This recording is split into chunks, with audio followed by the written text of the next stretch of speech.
حملته أمه وحنا على وهن وفصاله في عامين أن اشكر لي ولوالديك আমার আল্লাহ জানায় দেয় পৃথিবীর মানুষেরা রে আমি আল্লাহর বলে মা বাবার শুকরিয়া আদায় করবা কেন করবা বিশ্ব নবী রাহমাতুল লিল আলামিন বলেন হুমা জান্নাতুকা ওয়া নারুকা এই মা বাবা তোমার জান্নাত ও জাহান্নাম রাজার রব্বি ফিরজাল ওয়ালিদাইনি মা বাবা যদি সন্তানের প্রতি রাজি হয়ে যায় আসমান ওয়ালা ওই সন্তানের প্রতি রাজি হয়ে যায় আর মা বাবা যদি নারাজ থাকে রে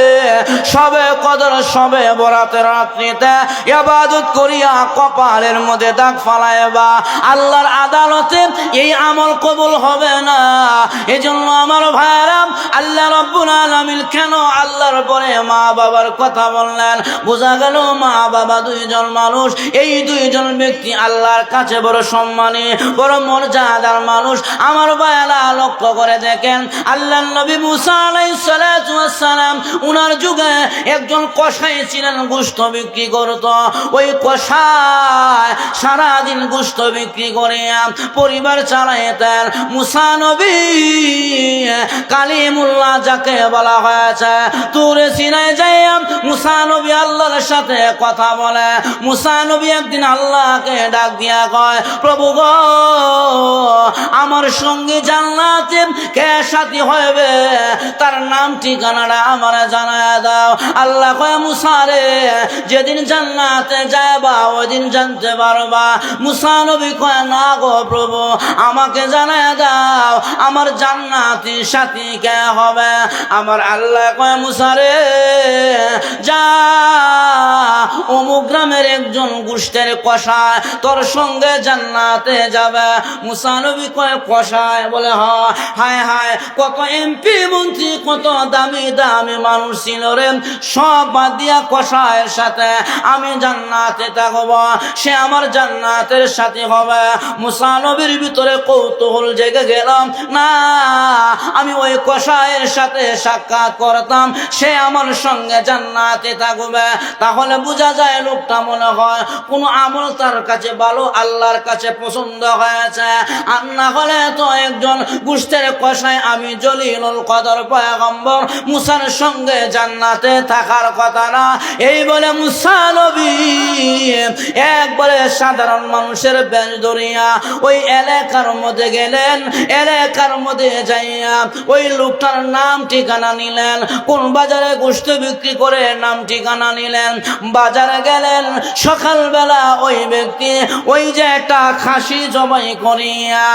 নিজে নিজে খাসির চামড়াটা ছিলাইয়া কলিজাটা বের করে আলাদা করে রাখছে আল্লাহর পয়গম্বর মুসা দাঁড়ায় দাঁড়ায় দেখতেছে এবার মুসা নবী তাকায় দেখে ওই গোশত বিক্রেতা সারাদিন গোশত বিক্রি করিয়া ওই যে কলিজার পুরলাটা নিয়া বাড়ির দিকে যখন রওনা হয়ে যাবে আল্লাহর নবী মুসা সাধারণ বেশ দূরে গিয়া কয় ও ভাই আমি একজন মুসাফির মানুষ গো আমার বাড়ি অনেক দূরে রাত্র হয়ে গেছে এই বাজারের মধ্যে বাইরে তোর বাড়িতে একটি রাতের জন্য আমি থাকতে চাই মেহমান হতে চাই আমাকে নিবাকে এবার গোশতের কসাই ডাক দিয়া কয় মুসাফির রে আমার বাড়ি নাই ঘর নাই আমার ভালো বিছানা নাই কাঠ পালং কিছুই নাই যাইলে বড় কষ্ট করতে হবে মুসা নবী কয় বাইরে একটা রাত্রই তোমার বাড়িতে থাকবো কষ্ট হইলে অসুবিধা নাই সকালবেলা আমি আমার বাড়ির দিকে চলে যাব এই বলে গোশত বিক্রেতার সাথে মুসা নবী রওনা হয়েছে গোশত বিক্রেতা মুসা নবীকে তো চিনে না সাধারণ বেড়ে দূরিয়া গেছে মুসাফির বলিয়া সম্বোধন করে বলে মুসাফির ভাই এই যে দেখো আমার বাড়ির ভালো খাট নাই পালং নাই ভালো বিছানা নাই ওরে ভাই মুসাফির এই জায়গায় বসো মুসাফির মুসা নবীকে এক জায়গার মধ্যে বসাইয়া ওই গোশতের কষায় একটা ঘরের ভিতরে ঢুকলেন। ঘরের ভিতরে যাইয়া অনেকক্ষণ পর ঘর থেকে বের হলেন। মুসা নবী কয়, বাইরে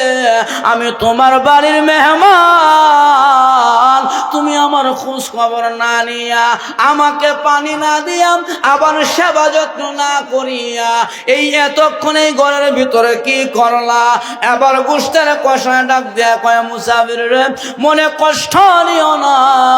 আমি সারাদিন পেটের কারণে, আমার পরিবার জীবিকার কারণে গোশত বিক্রি করি বাজারে। ও ভাই মুসাফির,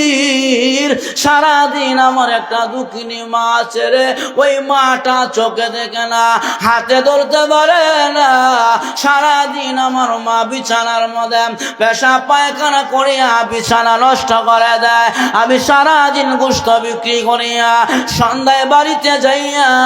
আমার পোলা মাইয়ার খবর নেই না, বিবির কাছে আগে যায় না, আমি আমার দুঃখিনী মার কাছে যাইয়া মার বিছানা পত্রগুলো পরিষ্কার পরিচ্ছন্ন করিয়া আমার মাকে আমি নিজ হাতে গোসল করাইয়া মায়ের শরীরের মধ্যে তেল মালিশ করিয়া আমার মার জন্য আমি একটু গোশতের কলি জানলাম, আমার বিবি পাক করে দিলে ওই গোশতটা দিয়ে আমার মাকে নরম গোশত দিয়া মার মুখের মধ্যে অল্প অল্প খাবার আমি উঠায় দেই। মার সেবা করার পরে আমি আমার পরিবারের কাছে যাই। এবার মুসা নবী ডাক দিয়া কয়, কষায় রে, এইভাবে মার সেবা করতেছ কতদিন? বলে, অনেক দিন ধরে আমি আমার মায়ের সেবা করে। মুসা নবী ডাক দিয়া কয়, কষায়, মার সেবা করিয়া কি পাইলাম? এবার গোশত বিক্রেতা ডাক দিয়া কয়, মুসাফির রে, আমার মা আমার জন্য দুইটা দোয়া করে রে। এক নম্বর দোয়া হলো, আমার মতন শান্তিওয়ালা মানুষ এই জমিনের মধ্যে কেউ নাই, যদিও আমি গোশত বিক্রি করিয়া খাই, কিন্তু আমার মনে শান্তি আছে রে, আমার পরিবারের মধ্যে শান্তি আছে। দুই নম্বর দোয়াটা আমার মা করেছে, দুনিয়াতে বলবে না, আমার মা দুই নম্বরে আমার জন্য দোয়া করেছে আল্লাহর কাছে, আল্লাহ আমার ছেলে আমি মার সেবা করে গো,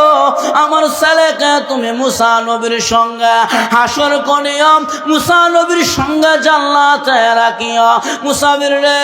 এই দোয়ার ফল তো মরার পরে হবে, এর আগে তো এটার বাস্তবায়ন হবে না, যার কারণে আমি মার সেবা করে। এবার মুসা নবী ডাক দেয়া কয়, রে গোশত বিক্রেতা, আমি পারলাম না রে আমার পরিচয়টা গোপন রাখতে, আমি পারলাম না আমার পরিচয়টার গোপনে রাখতে। ওরে গোশত বিক্রেতা, যদি গোশত বিক্রি কর, কিন্তু আল্লাহর কাছে এত দামি হয়েছ রে, হাসরের দিন আমি আল্লাহর কাছে, আল্লাহ আমাকে জানায় দিয়েছে আমি হলাম এই জামানার মুসা, আর কাল কিয়ামতের ময়দানে আমি মুসা নবীর সঙ্গে তুমি গোশতের কষাই জান্নাতের ভিতরে থাকবা। আমার সাধারণ গোশত বিক্রেতা মার খেদমত করিয়া মুসা নবীর সঙ্গে জান্নাতের সাথী, এজন্য মার খেদমত দরকার আছে না নাই? আরো ধরে এখন কটা তো শুনতে, এজন্য আমার ভাইরা, আল্লাহ রসুল বলেন এই রাত্রিতে আল্লাহ সবারে মাফ করলেও